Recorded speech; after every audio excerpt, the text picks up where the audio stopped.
The Westbrook Academy of Music was one of those places that made you feel small just by walking through its doors.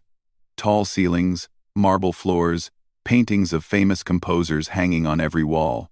Students here came from families with more money than most people would see in a lifetime.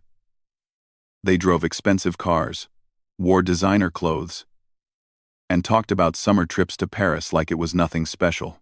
And every single night, after those students packed up their instruments and went home to their big houses, a man named Raymond Carter showed up to clean it all.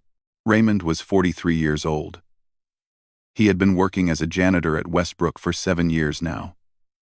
7 years of mopping floors, emptying trash cans, scrubbing toilets, and polishing door handles. 7 years of being invisible. That was the thing about being a janitor. People looked right through you. Students would walk past him in the hallway without even a nod. Professors would step over his mop bucket like it was just another piece of furniture. Sometimes Raymond would say good evening to someone, and they would not even turn their head. After a while, he stopped trying. He did not blame them, not really. He understood how the world worked. When you wear a uniform and push a cleaning cart, people make assumptions. They assume you are not educated. They assume you have nothing interesting to say. They assume your life is small and simple. What they did not know was that Raymond Carter had a story, a big one. But nobody ever asked, so nobody ever knew. His shift started at 9 in the evening and ended at 5 in the morning. 8 hours of work, 5 nights a week. The pay was not great, but it was steady, and steady was something Raymond had learned to appreciate. He had another job too. A morning shift at a warehouse across town. He would finish at Westbrook, grab a coffee, and head straight there. Most days, he slept about 4 hours, sometimes less. It was not the life he had imagined for himself. But life has a way of ignoring what you imagine. Raymond had a daughter. Her name was Lily, and she was 8 years old. She was the reason he got out of bed every day. She was the reason he worked 2 jobs. She was the reason he kept going when everything inside him wanted to quit. Lily was a bright kid. Curious about everything. She loved asking questions. The kind of questions that made Raymond stop and think. Why is the sky blue? Why do people get old? Why do some people have a lot of money and some people do not? Raymond did not always have answers, but he always tried. That was the deal he had made with himself when he became a father. He would always try. Every morning, no matter how tired he was, Raymond woke up at 5:30 to make Lily breakfast before school. Pancakes on Mondays, scrambled eggs on Tuesdays, whatever she wanted on Fridays. It was their time together, just the two of them at the small kitchen table in their tiny apartment. They would talk about her homework, her friends, her dreams. Lily wanted to be a veterinarian. She loved animals more than anything.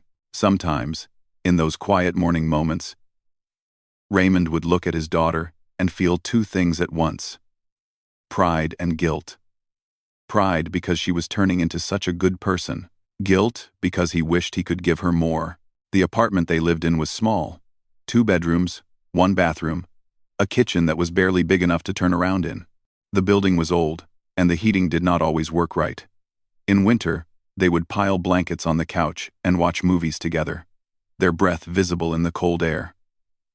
Lily never complained. That made Raymond feel worse, not better. Kids should not have to be that tough.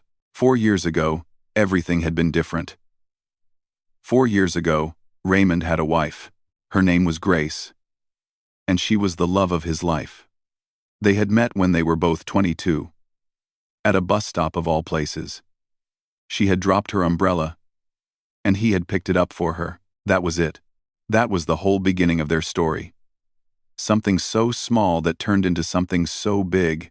Grace was a nurse. She worked at the children's hospital downtown, and she was the kind of person who made everyone around her feel better just by being there. She had a laugh that filled up a room. She had a way of looking at Raymond that made him feel like he was enough, even when he did not feel that way himself. They got married after 3 years of dating. Small wedding. Nothing fancy. But it did not matter. What mattered was that they had each other. When Lily was born, Raymond thought his heart might explode from happiness. He did not know it was possible to love someone that much. He would hold his daughter in his arms and make silent promises to her. I will protect you. I will provide for you. I will give you a good life. For 4 years, they were a happy little family. Not rich, not fancy, but happy. They had enough. They had each other. That was what mattered. Then Grace got sick. It started with headaches. She brushed them off at first, said she was just tired from work. But they got worse. Then came the dizziness. Then the blurred vision. By the time she went to the doctor, it was already too late. Brain tumor. Aggressive. Inoperable. Raymond remembered sitting in that hospital room, holding Grace's hand, trying to find words that did not exist. How do you say goodbye to someone who is your whole world? How do you explain to a 4-year-old that mommy is not coming home? Grace passed away on a Tuesday afternoon in March. Raymond was holding her hand when it happened. One moment she was there, and the next she was gone. Just like that, the person he loved most in the world vanished. After that, everything changed. Raymond had to figure out how to be a single father. He had to figure out how to pay the bills on one income. He had to figure out how to keep going when part of him wanted to just stop. He sold the house they had bought together. It was too painful to stay there anyway. Too many memories in every corner. He moved into the small apartment with Lily and started looking for work. The job at Westbrook came along a few months later. It was not glamorous, but it paid the bills. That was enough. Or at least, that was what Raymond told himself. The truth was, the job at Westbrook was painful in ways he could not explain to anyone. Because Westbrook Academy of Music was not just any school, it was the place where Raymond's own dreams had died, long before Grace got sick, long before Lily was born, long before any of this. But that was a story Raymond kept locked away. A story he never told anyone. A story he tried his best to forget. Every night, after the students left and the hallways went quiet, Raymond would make his rounds through the building.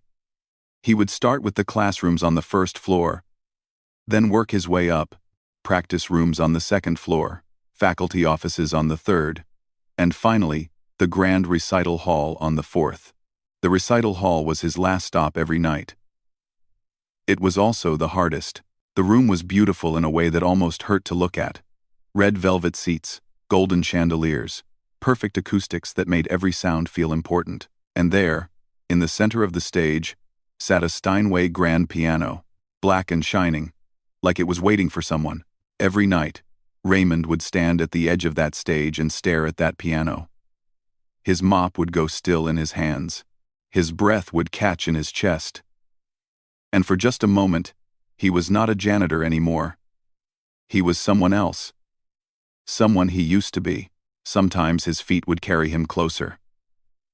Sometimes he would reach out and let his fingers hover over the keys, not quite touching them, just feeling the possibility of it. But he never played, not once in 7 years, because some doors, once closed, are too painful to open again. And Raymond Carter had closed that door a long time ago.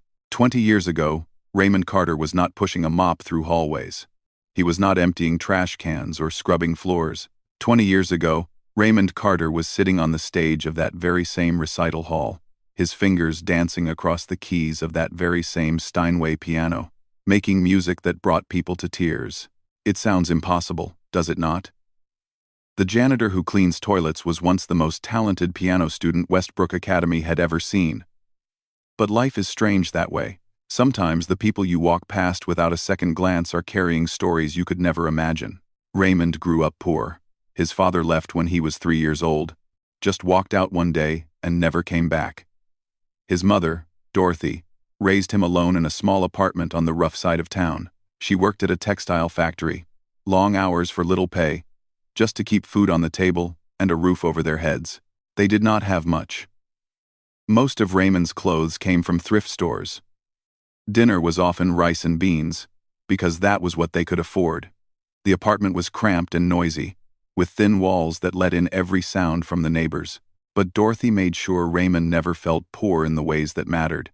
She loved him fiercely, believed in him completely, and told him every single day that he was capable of great things. When Raymond was 6 years old, something happened that changed his life forever. There was an old church down the street from their apartment. Raymond used to walk past it on his way home from school. One afternoon, he heard music coming from inside. Not singing, but something else, something that made him stop in his tracks. He pushed open the heavy wooden door and stepped inside. The church was empty except for one person. An elderly woman with gray hair and gentle eyes was sitting at an old upright piano in the corner, playing a piece of music that Raymond had never heard before.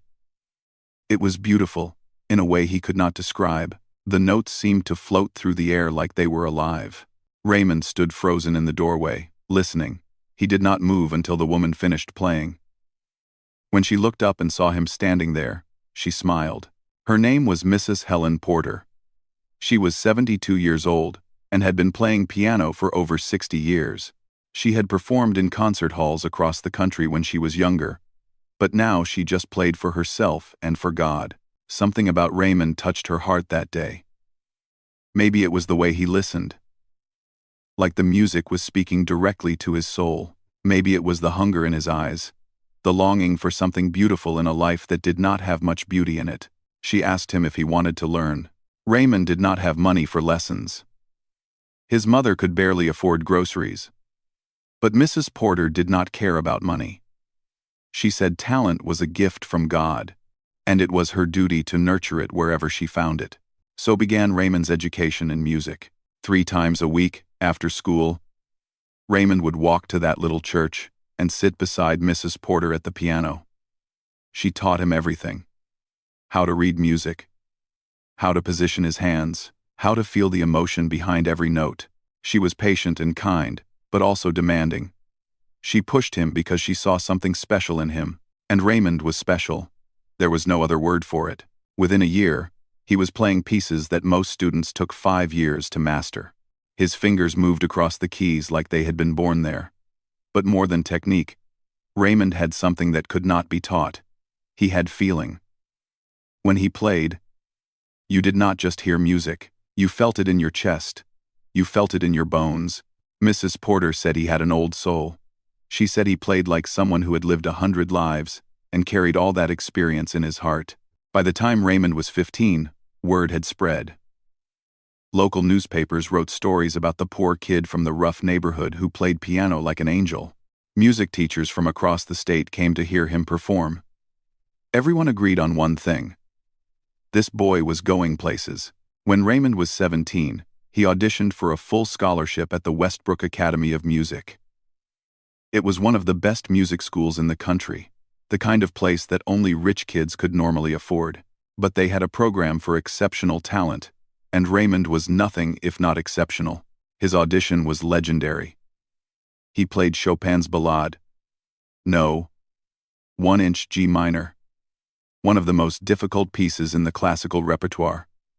When he finished, the panel of judges sat in stunned silence. One of them, a professor who had been teaching for 30 years, had tears running down his face. Raymond got the scholarship. Full ride.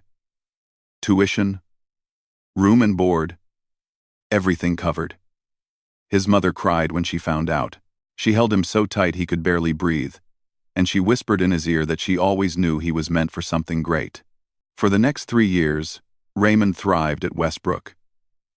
He was the star student, the one everyone talked about. Professors said he was a once-in-a-generation talent. Critics who heard him perform said he was destined for Carnegie Hall, destined for world tours, destined for greatness. His senior recital was scheduled for May. It was supposed to be the beginning of everything. Record labels were interested. Concert promoters were calling. The future was bright and golden and waiting for him. Then, in February, 3 months before graduation, Raymond got a phone call that shattered everything. His mother had collapsed at work. They rushed her to the hospital. By the time Raymond got there, the doctors had already done their tests. The news was bad. The news was the worst news a son can hear. Cancer, stage 4. It had spread everywhere. There was nothing they could do except try to make her comfortable. Raymond sat beside his mother's hospital bed, holding her hand, feeling like the world had been pulled out from under his feet. This woman had sacrificed everything for him. She had worked her fingers to the bone so he could have a chance at a better life. She had believed in him when no one else did. And now she was dying. The medical bills started piling up immediately.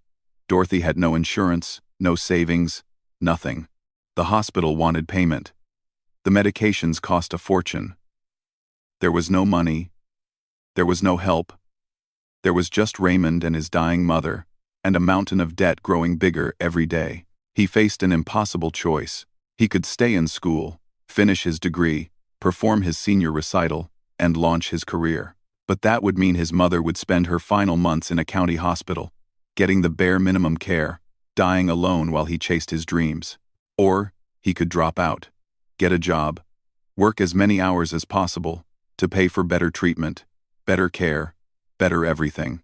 Give his mother some dignity and comfort in her final days. It was not really a choice at all. 3 weeks before his senior recital, 3 weeks before everything he had worked for his entire life was supposed to begin, Raymond Carter walked into the dean's office and withdrew from Westbrook Academy. The professors begged him to reconsider. They offered to defer his studies, to find some other solution. But Raymond knew there was no other solution.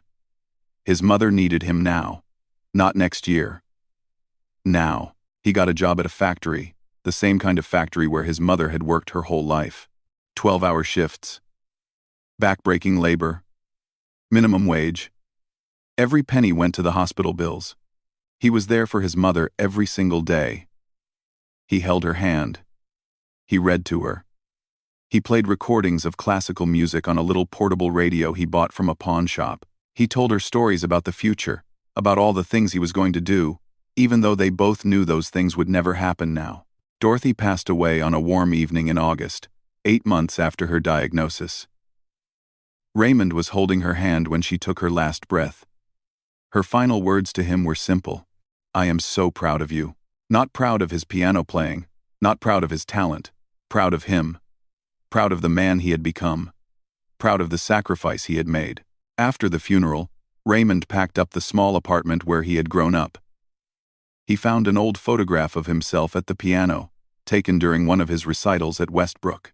He stared at it for a long time, at the young man with the bright eyes and the hopeful smile. Then he put the photograph in a box and closed the lid. He never played piano again. Every time he thought about it, all he could feel was pain. Pain for his mother. Pain for the life he had given up. Pain for the person he used to be. Music had been his joy. Now it was just a reminder of everything he had lost. Years passed. Raymond worked different jobs, met Grace, fell in love, got married, had Lily. Life moved on, the way life does. But that part of him, the musician, the artist, the boy who made people cry with the beauty of his playing, that part stayed buried. And then, of all places, he ended up working at Westbrook. He told himself it was just a job. He told himself it did not mean anything. But every night, when he stood at the edge of that stage and looked at that piano, he knew he was lying to himself. Some wounds never fully heal. They just learn to hide. It was the second Saturday of December, and Raymond was supposed to have the night off. He had been looking forward to it all week. Lily had a school play coming up, and she needed help practicing her lines. He had promised her they would spend the whole evening together. Just the two of them, running through her part until she had it perfect. She was playing a tree in the winter scene, which did not sound like much, but to Lily it was the most important role in the whole production. Raymond loved that about her. She gave everything her all, no matter how small. He was in the kitchen making hot chocolate when his phone rang. It was his supervisor at Westbrook. One of the other janitors, a guy named Eddie who had worked there even longer than Raymond, had called in sick. Food poisoning, apparently. And tonight was the winter showcase, the biggest event of the year at the academy. They needed someone to cover. They needed Raymond.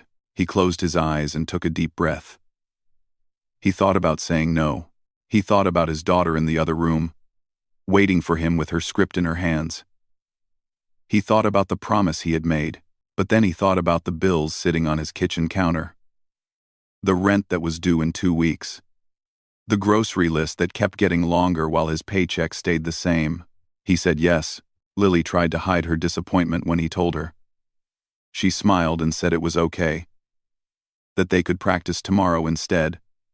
But Raymond saw the look in her eyes. He had seen it before. It was the look of a kid who was used to coming second to everything else. He hugged her tight and promised he would make it up to her. Then he called his neighbor, Mrs. Chen, and asked if she could watch Lily for a few hours. Mrs. Chen was a kind woman in her 60s who had helped Raymond more times than he could count. She agreed without hesitation. Raymond put on his uniform, grabbed his keys, and headed out into the cold December night. When he arrived at Westbrook, the place was transformed. The parking lot was filled with expensive cars, luxury sedans, sports cars, even a few limousines. People in formal attire walked toward the main entrance, laughing and chatting like they did not have a care in the world. Raymond entered through the service door at the back of the building, the way he always did. He grabbed his cleaning cart from the supply closet and started making his rounds. The Winter Showcase was the event where Westbrook showed off its best students to wealthy donors, distinguished alumni, and important people from the music world.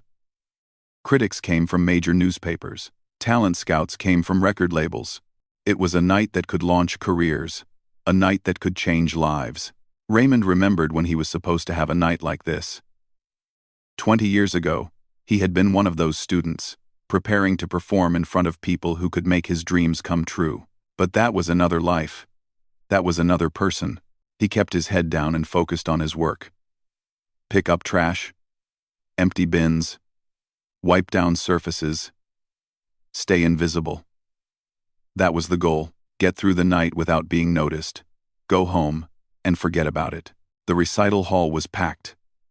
Raymond stood near the back, collecting discarded programs and napkins that guests had left on the windowsills. He tried not to look at the stage, but it was impossible. The Steinway sat there under the lights, beautiful and gleaming, like it was calling to him. The performances had already started. A young woman played violin, a young man played cello. They were good, technically skilled, the kind of students who had been training since they were children. The audience applauded politely after each piece. Raymond watched from the shadows, his mop still in his hands. He remembered what it felt like to be up there. The nerves before you started. The way the world disappeared once your fingers touched the keys. The rush of emotion that came when the music took over. He shook his head and looked away. Those memories did not belong to him anymore. That was when he noticed the young man staring at him. The young man was maybe 21 or 22, with slicked back hair and an expensive suit that probably cost more than Raymond made in a month. He was standing with a group of other students near the refreshment table. A glass of champagne in his hand, a smirk on his face. Raymond recognized him. His name was Preston Whitmore III, the son of one of the wealthiest families in the state. His grandfather had donated the money to build the very recital hall they were standing in. The Whitmore name was on a plaque by the entrance. Preston was also one of the piano students at Westbrook. Raymond had seen him practicing in the recital hall late at night, long after everyone else had gone home. The young man was good. No question about it. But there was something missing in his playing. It was technically perfect but emotionally empty, like he was playing notes instead of music. Preston had noticed Raymond before. A few times. When Raymond was cleaning the recital hall, Preston had caught him staring at the piano. Raymond always looked away quickly, pretending he had not been looking. But Preston had seen, and for some reason, it seemed to bother him. Tonight, Preston had been drinking. His cheeks were flushed, his eyes were glassy, and his voice was louder than it should have been. He whispered something to his friends, and they all turned to look at Raymond. Then they laughed. Raymond felt his stomach tighten. He turned back to his work, hoping they would lose interest. They did not. Preston broke away from his group and walked toward Raymond, his champagne glass still in his hand. His friends followed, grinning like they were about to watch something entertaining. "Hey," Preston said, loud enough for people nearby to hear. "Hey, cleaning man. I am talking to you." Raymond stopped what he was doing. He turned to face the young man, keeping his expression neutral. "Can I help you with something?" Preston smiled, but it was not a friendly smile. It was the smile of someone who enjoyed making other people feel small. "I have seen you," Preston said. Late at night, when you think nobody is watching, I have seen you staring at the piano, like you are in love with it or something. He laughed and looked back at his friends. It is kind of pathetic, actually. Raymond said nothing. He had dealt with people like this before. Rich kids who thought the world belonged to them. The best thing to do was stay quiet and wait for them to get bored. But Preston was not getting bored. If anything, he was just getting started. He raised his voice even louder now, loud enough for the whole room to hear. Hey everyone! Everyone! Look over here! The crowd turned. Conversation stopped. All eyes were suddenly on Raymond. Standing there in his worn uniform with his mop in his hands. Our janitor here thinks he can play piano, Preston announced, gesturing toward Raymond with his champagne glass. I have seen him staring at it like a sad little puppy. Maybe we should give him a chance, right? Let him show us what he has got. Laughter rippled through the crowd. Not everyone laughed, but enough people did. Raymond felt his face grow hot. His hands gripped the mop handle so tight his knuckles turned white. Come on, Preston said, stepping closer. He grabbed Raymond by the arm. Let us see what the cleaning man can do. Raymond tried to pull away, but Preston's grip was firm. Other students joined in, pushing Raymond toward the stage like it was all a big joke. The crowd parted to let them through. Some people looked uncomfortable, but nobody stepped in to help. Nobody said stop. Within seconds, Raymond found himself standing on the stage, under the bright lights, in front of hundreds of people. The Steinway piano sat right there, just a few feet away, close enough to touch. The room fell silent. Every eye was on him. He could see their expressions. Some were amused, waiting to see him embarrass himself. Some were curious, wondering what would happen next. A few looked sympathetic, but sympathy did not help. Sympathy did not change anything. Preston stood at the edge of the stage, arms crossed, that smug smile still on his face. Well, he said. Go ahead. Play something for us. Raymond stood frozen. His heart was pounding so hard he could hear it in his ears. His mouth was dry. His hands were shaking. He thought about walking away, just turning around and leaving the stage, leaving the building, leaving this whole nightmare behind. That was the smart thing to do. That was what any sensible person would do. But then he thought about his mother. He thought about Mrs. Porter, the woman who had believed in him when nobody else did. He thought about Grace, who used to tell him that his music was the most beautiful thing she had ever heard. He thought about Lily, and the way she looked at him like he was her hero, even though he did not feel like one. And he thought about 20 years of silence, 20 years of hiding, 20 years of pretending that part of him did not exist anymore. Something shifted inside Raymond's chest. Something that had been locked away for a very long time. He walked toward the piano. The crowd murmured. Preston's smile flickered, just for a moment, like he had not actually expected this. Raymond sat down on the bench. He placed his hands on the keys, feeling the cool ivory beneath his fingertips. It had been so long, so impossibly long. He closed his eyes, and he began to play. The first note was soft, so soft that people in the back of the room had to lean forward to hear it. It hung in the air like a question. Like Raymond himself, was not sure if he should keep going. Then came the second note, and the third. Raymond was playing Chopin's Ballade No. 1-inch G minor. The same piece he had played at his audition 20 years ago. The same piece that had made a panel of judges cry. The same piece he had been preparing for his senior recital, the recital that never happened. His fingers moved slowly at first, uncertain, like a man learning to walk again after years in a wheelchair. The muscle memory was still there, buried deep beneath 2 decades of silence. But it was rusty, hesitant.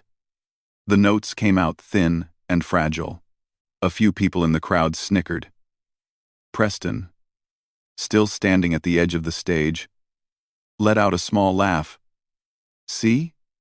His expression seemed to say, I told you, just a janitor pretending to be something he is not. But Raymond did not hear the laughter. He did not see the smirks. His eyes were closed, and he was somewhere else entirely. He was 6 years old again, standing in the doorway of that old church, hearing piano music for the first time. He was sitting beside Mrs. Porter, her gentle voice guiding him through his first scales. He was 17, playing for the scholarship judges, feeling like anything was possible. The memories washed over him like a wave, and something inside him began to crack open. His fingers found their rhythm. The hesitation melted away. The notes grew stronger, fuller, more confident. The music began to breathe. The snickering stopped. Raymond was not just playing notes anymore. He was telling a story. His story. Every joy and every sorrow he had ever felt was pouring out through his fingertips and into that piano. He thought about his mother, Dorothy, working double shifts at the factory so he could have a better life. He thought about her hands, rough and worn from years of hard labor, and how she used to cup his face and tell him she believed in him. He thought about sitting beside her hospital bed, watching her fade away, feeling like his heart was being ripped out of his chest. The music swelled, dark and heavy, carrying all that grief. He thought about Grace, beautiful, kind Grace, who had seen him at his lowest and loved him anyway. He thought about their wedding day, how she had laughed when he stepped on her feet during their first dance. He thought about holding Lily for the first time, this tiny, perfect person they had created together. He thought about the last time he saw Grace smile, the day before she closed her eyes forever. The melody shifted, became tender, aching with love and loss. He thought about Lily, his little girl who never complained, even when life was hard, who made him pancakes on Father's Day, even though they always came out burnt, who looked at him like he was a hero, even though he felt like a failure most days. He thought about all the times he had let her down, all the promises he had broken, all the moments he had missed because he was too busy just trying to survive. Tears began to roll down Raymond's face. He did not wipe them away. He could not stop now. He was too deep in the music, too deep in the memories, too deep in everything he had been running from for 20 years. The audience sat frozen. Nobody moved. Nobody whispered. Nobody even seemed to breathe. A woman in the front row, a donor who had attended dozens of performances at Westbrook, felt tears streaming down her own cheeks. She did not know why she was crying. She did not know this man or his story. But she could feel it. She could feel every ounce of pain and love and sacrifice in every single note. The dean of the academy stood near the back of the hall, gripping the edge of a chair so hard his knuckles had turned white. He had been at Westbrook for 15 years. He had heard hundreds of performances, but he had never heard anything like this. Preston's smirk was long gone. He stood at the edge of the stage, mouth slightly open, staring at Raymond like he was seeing a ghost. This was not possible. This could not be real. The janitor, the cleaning man, the nobody in the worn uniform, was playing like a master. Better than a master. Better than anyone Preston had ever heard. Raymond's body swayed with the music. His fingers flew across the keys, dancing through passages that would make most pianists stumble. But he was not thinking about technique. He was not thinking about the notes on a page. He was just feeling everything he had kept, bottled up for 2 decades. The ballade built toward its climax. The music growing more intense, more passionate, more desperate. It was like watching a storm gather strength, knowing something powerful was about to break. And then it did. The final movement crashed through the recital hall like thunder. Raymond's hands moved so fast they were almost a blur. The piano seemed to sing and cry and scream all at once. It was not just music anymore. It was a soul being set free. An elderly professor near the middle of the room took off his glasses and wiped his eyes. He had studied music for 50 years.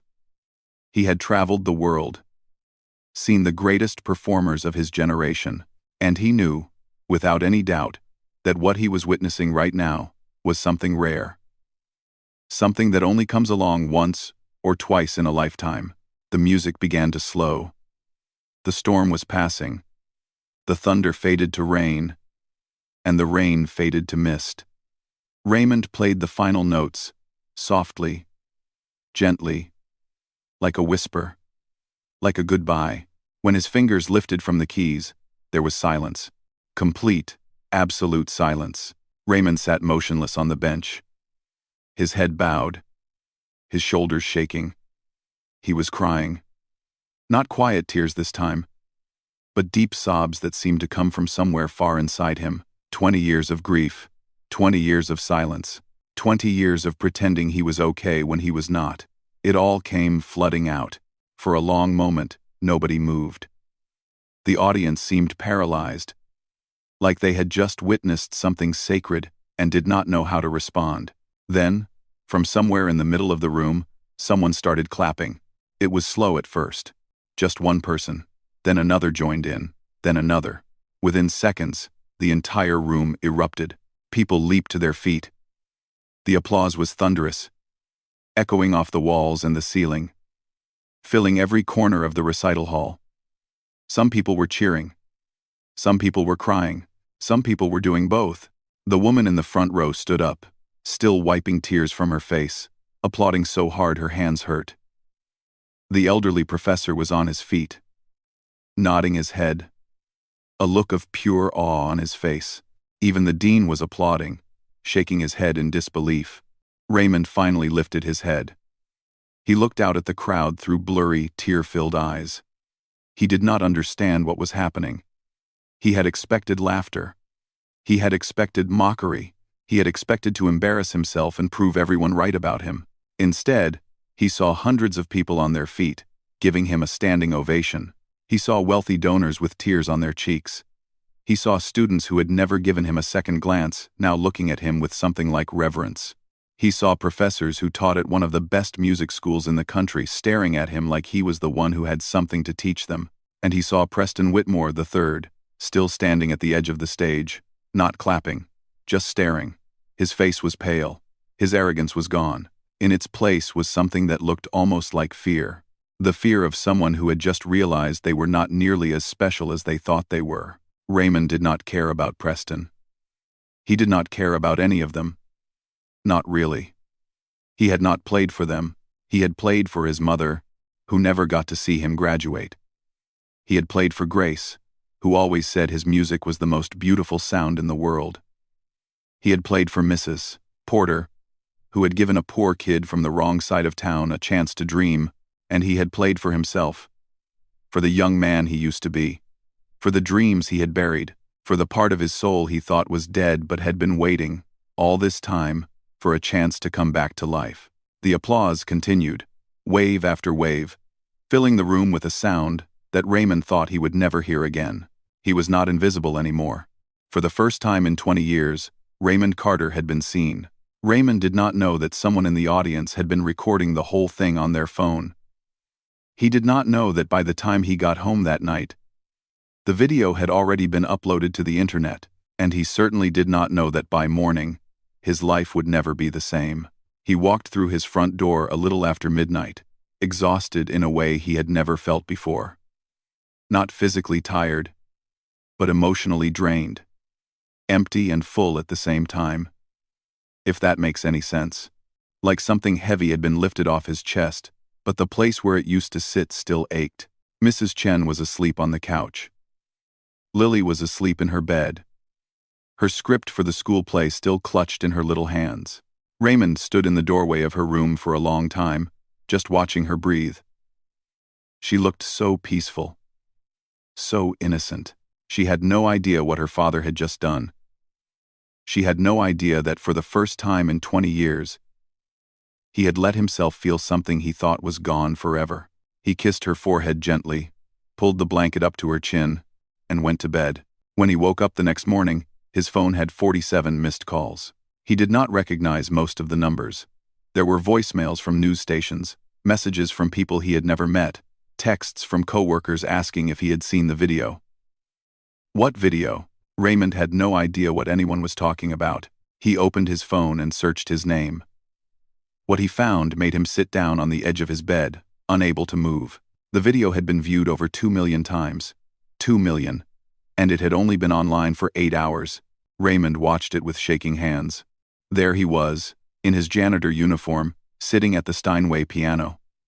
There was the hesitant beginning. The growing confidence. The moment when the music took over, and he disappeared into it completely. There were the tears on his face. There was the standing ovation at the end. The comments section was flooded. Thousands and thousands of messages from people all over the world. This made me cry at work. Who is this man? His story needs to be told. I have been playing piano for 15 years, and I could never play with that much emotion. This is the most beautiful thing I have ever heard. Raymond did not know what to feel. Part of him wanted to crawl under the covers and hide. He had spent 20 years being invisible, and now suddenly, the whole world was looking at him. It was terrifying, but another part of him, a small, quiet part that had been silent for a very long time, felt something else. Something that might have been hope. By the end of the week, the video had been viewed over 40 million times. News stations ran stories about the janitor who stunned a room full of wealthy donors with his piano playing. Reporters dug into his past and discovered the truth about his scholarship, his mother's illness, his sacrifice. The story spread like wildfire. Raymond did interviews, though he hated every minute of it. He was not comfortable with cameras, or microphones, or people asking him personal questions, but he did it anyway, because people seemed to need to hear his story. They needed to know that the man in the video was real, that his pain was real, that his love was real. Letters arrived at his apartment, hundreds of them. People wrote to tell him that his performance had touched them deeply. A woman in Ohio said she watched the video after her husband passed away, and it helped her finally grieve. A teenager in California said he had been thinking about giving up on his dreams, but Raymond's story made him change his mind. A retired music teacher in Florida said she had never heard Chopin played with such feeling in all her 60 years of teaching. Raymond read every single letter. Some of them made him cry. Most of them made him feel something he had not felt in a long time. Like maybe his pain had not been for nothing. Like maybe, somehow, it had meant something. Offers started pouring in. Concert halls wanted him to perform. Record labels wanted to sign him. A famous talk show host invited him to play on national television. The opportunities were endless, but Raymond turned most of them down. He did not want to be famous. He did not want to be a celebrity. That was not why he had played that night. He had not played for applause, or recognition, or money. He had played because something inside him needed to come out. And now that it had, he was not sure what to do with all this attention. 3 weeks after the video went viral, there was a knock on his door. A woman stood in the hallway. She was in her 60s, with silver hair and warm brown eyes. She was dressed simply, no fancy jewelry or designer clothes, but there was something about her presence that commanded respect. Her name was Vivian Torres. She was a concert pianist, one of the most respected in the world. She had performed in the greatest halls on every continent, but 20 years ago, she had stepped away from performing to start a foundation, a non-profit organization that provided music education to children from low-income families. Kids who had talent but no opportunity. Kids like Raymond had once been. She had seen the video. She had watched it 17 times, and she had traveled across the country to meet him. They sat in Raymond's small kitchen, drinking coffee from mismatched mugs. Vivian did not talk about fame, or money, or concerts. She talked about purpose. The world has plenty of performers, she said. What it needs is teachers. People who understand that music is not about technique or trophies or standing ovations. It is about the soul. It is about feeling. It is about connecting with something bigger than yourself. She paused and looked at Raymond with those warm eyes. You could teach that, she said. You could give children what Mrs. Porter gave you. A chance to discover the music inside them. Raymond thought about Mrs. Porter, the elderly woman who had taken a poor kid under her wing and changed his life forever. He thought about how she had never asked for anything in return. She had just believed in him, and that belief had made all the difference. Could he do that for someone else? Could he be what Mrs. Porter had been for him? The answer came to him quietly, like a soft note at the end of a song. Yes, yes, he could. He accepted Vivian's offer. Not to perform, but to teach. He would work with her foundation, traveling to schools in underserved communities, finding children with gifts that no one else had noticed. He would sit beside them at beat-up pianos in church basements and community centers, just like Mrs. Porter had sat beside him all those years ago. The pay was modest, but Raymond did not care. For the first time in 20 years, he had found something that felt right, something that made the pain worth it. 1 year later, Raymond stood backstage at a small community theater, watching a group of children prepare for their first recital. They were nervous, fidgeting with their clothes, whispering to each other. Most of them had never performed in front of an audience before. Among them was a little girl with bright eyes and a shy smile. She was wearing a blue dress that her father had bought her for this special occasion. She had been practicing for months, working on a simple but beautiful piece that she had chosen herself. Her name was Lily. She looked up and saw her father watching her from the wings. She gave him a small wave and a nervous grin. Raymond waved back, his heart so full he thought it might burst. A year ago, he had been invisible. A janitor pushing a mop through empty hallways, carrying a grief so heavy he thought it would crush him. He had believed that the best parts of his life were behind him. He had believed that his story was over. He was wrong. Sometimes the worst moments of our lives are not endings. They are beginnings we cannot see yet. Sometimes, the pain we carry is not a punishment. It is a preparation for something greater. Raymond had lost his scholarship, his mother, his wife, and 20 years of his life. But he had gained something too. He had gained a story that could touch people. He had gained the ability to understand suffering in a way that others could not. He had gained the gift of empathy, forged in fire, that allowed him to see the invisible ones, the overlooked ones. The ones who needed someone to believe in them. The lights in the theater dimmed. The audience fell silent. The first child walked onto the stage and sat down at the piano. Raymond watched with tears in his eyes. This was his purpose. This was his second chance. This was the life he was always meant to live, and it had all started with a single moment of courage on a December night when a janitor sat down at a piano and let the world hear his soul. Some stories end with fame and fortune, but the best stories end with something more important. They end with meaning, and Raymond Carter had finally found his.